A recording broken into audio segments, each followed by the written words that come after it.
दोस्तों, क्या सच में भगवान होते हैं? Yes? सिर्फ हमारी कल्पना है या इनके होने का कोई वैज्ञानिक प्रमाण भी है? आज हम एक ऐसी यात्रा पर चलेंगे जहां हम विज्ञान और धर्म दोनों के नजरियों से जानेंगे कि ईश्वर का अस्तित्व क्या है, क्यों करोड़ों लोग उन्हें मानते हैं, क्यों वेद, गीता, उपनिषद, कुरान, बाइबल सब ईश्वर की बातें करते हैं, और सबसे जरूरी बात, भगवान हमारे जीवन में क्यों महत्वपूर्ण है। कभी आपने सोचा है कि जब आकाश में अरबों तारे हैं, जब हर परमाणु का एक नियम है, तो ये सब किसने बनाया होगा? क्या ये सिर्फ कोइंसिडेंस है या इसके पीछे कोई बुद्धिमान शक्ति है? विज्ञान कहता है कुछ भी शून्य से अपने आप उत्पन्न नहीं होता, हर चीज का एक कारण होता है। तो यह सृष्टि भी किसी कारण से बनी होगी और यही कारण है भगवान। तो चलिए अब हम भगवान के वैज्ञानिक प्रमाण को देखते हैं। तो आप सभी बिग बैंग थ्योरी के बारे में जानते होंगे। विज्ञान मानता है कि ब्रह्मांड की शुरुआत एक विस्फोट से हुई। अब सवाल यह उठता है, विस्फोट के लिए ऊर्जा कहाँ से आई? ऋग्वेद कहता है कि उस समय न अस्तित्व था न अनस्तित्व, केवल एक वह था जो सर्वशक्तिमान है। आप सभी डीएनए और लाइफ की कॉम्प्लेक्सिटी को जानते होंगे। वैज्ञानिक फ्रांसिस क्रिक कहते हैं डीएनए इतना जटिल है कि ये आम आदमी इसको बना ही नहीं सकता, ये अपने आप बन भी नहीं सकता।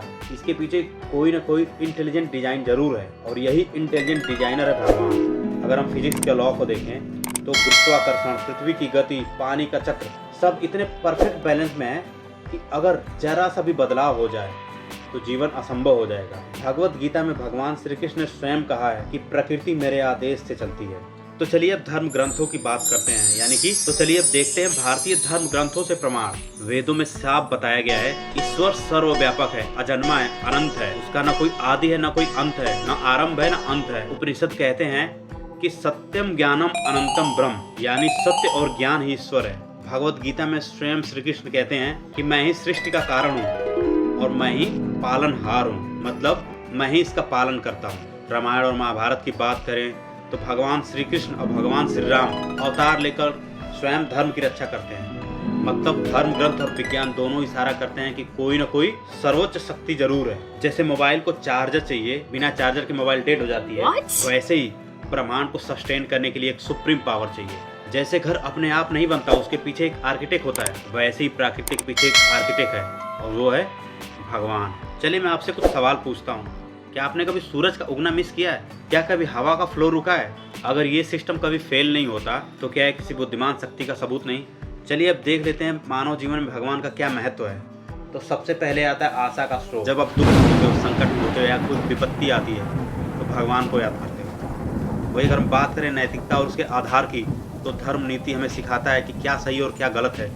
अगर बात करें आध्यात्मिक शांति की, तो जब आप पूजा पाठ, जप और ध्यान लगाते हो तो आपको मानसिक शांति मिलती है। अगर हम बात करें कर्म और परिणाम की, तो गीता का सिद्धांत यही बताता है कि जैसा कर्म करोगे वैसा फल मिलेगा। अगर भगवान को मानो तो जीवन पर्पसफुल लगता है। चलिए इसको थोड़ा सा एक मोटिवेशनल स्टोरी से समझ लेते हैं। अब्राहम लिंकन कहते हैं कि मैं रोज बाइबल पढ़ता था और भगवान पर विश्वास ने ही मुझे इस कठिन समय में संभाला। वहीं अगर हम बात करें स्वामी विवेकानंद की, तो वो बोलते हैं कि ईश्वर को पाना है तो पहले खुद पर विश्वास करो। तो वहीं अगर हम बात करें डॉक्टर APJ अब्दुल कलाम की, तो वो कहते हैं कि विज्ञान और अध्यात्म एक ही सिक्के के दो पहलू हैं। ये सब लोग मानते हैं कि भगवान शक्ति का स्रोत है, लेकिन कुछ लोग इसमें काउंटर क्वेश्चंस करेंगे। लोग कहते हैं कि भगवान दिखते क्यों नहीं? अगर भगवान है तो वो दिखते क्यों नहीं? तो उनके लिए मेरा एक जवाब है, जैसे हवा नहीं दिखती लेकिन महसूस होती है, जैसे बिजली नहीं दिखती लेकिन असर करती है, वैसे ही भगवान स्वयं अनुभव किए जाते हैं। लोग कहते हैं अगर भगवान है तो इतनी पीड़ा क्यों है? तो मैं आपको बता दूं उस गीता की बात। गीता कहती है कि ये कर्मों का परिणाम है। ईश्वर हमें सीखने और बढ़ने का मौका देते हैं। क्या कभी ऐसा हुआ कि आप बहुत मुश्किल में थे और अचानक आपको उस समस्या का समाधान मिल गया हो?